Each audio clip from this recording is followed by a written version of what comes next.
Daily Devotion with Pastor Balla for April 6th, 2025. A Covenant with My Eyes, from Job chapter 31, verses 1 through 4. I have made a covenant with my eyes. How then could I gaze at a virgin? What would be my portion from God above, and my heritage from the Almighty on high? Is not calamity for the unrighteous, and disaster for the worker of iniquity? Does not he see my ways and count all my steps? In this powerful declaration, Job articulates a principle of personal integrity that extends far beyond his ancient context to speak directly to our modern struggles.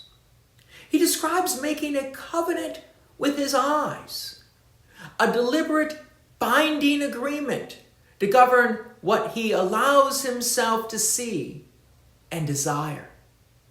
The covenant reflects Job's understanding that purity begins with what we choose to gaze upon.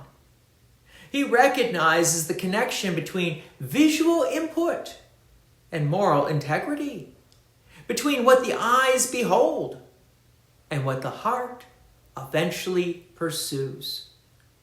His commitment wasn't merely about avoiding outward misconduct, but about guarding the gateway of visual temptation.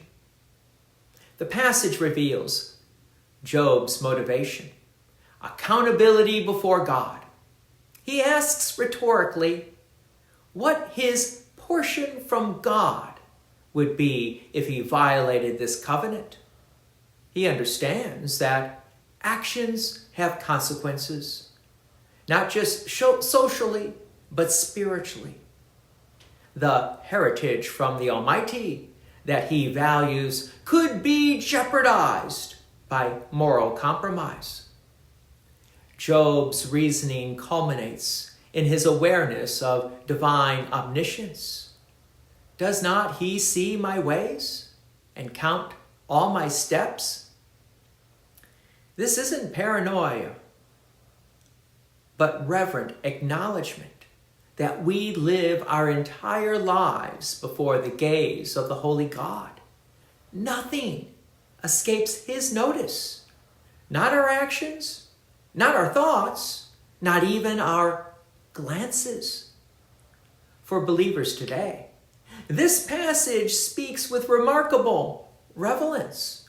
We live in a visual culture where images, often designed to provoke desire and covetousness, saturate our environment. The temptation to gaze inappropriately has perhaps never been stronger or more accessible. Jesus echoed Job's principles when he taught, "If your right eye causes you to sin, tear it out and throw it away." While speaking metaphorically about physical mutilation, Jesus emphasized the same truth. Visual purity is worth radical commitment. So this passage challenges us to consider what modern covenants we might need to make with our eyes. In the age of smartphones, streaming services, and social media, what boundaries protect our visual purity? What filters, both technological and spiritual, guard the gateways of perception? Job's covenant wasn't merely negative, that is, avoiding improper gazing, but positive, directing his vision toward proper objects of attention. Likewise, our visual disciplines should include not only avoiding temptation, but actively focusing on whatever is true, whatever is honorable, whatever is just, whatever is pure. The ultimate motivation remains the same as Job's. We live before the face of a God who sees everything. This awareness brings both solemn accountability and profound comfort. The same God who counts our steps offers grace when we stumble and strength to honor our covenants when temptation arises. Today, consider what covenant you might need to make with your eyes. What visual boundaries would help you maintain integrity? What technological safeguards might support your spiritual commitments? Remember that such covenants aren't about legalistic restriction, but about freedom.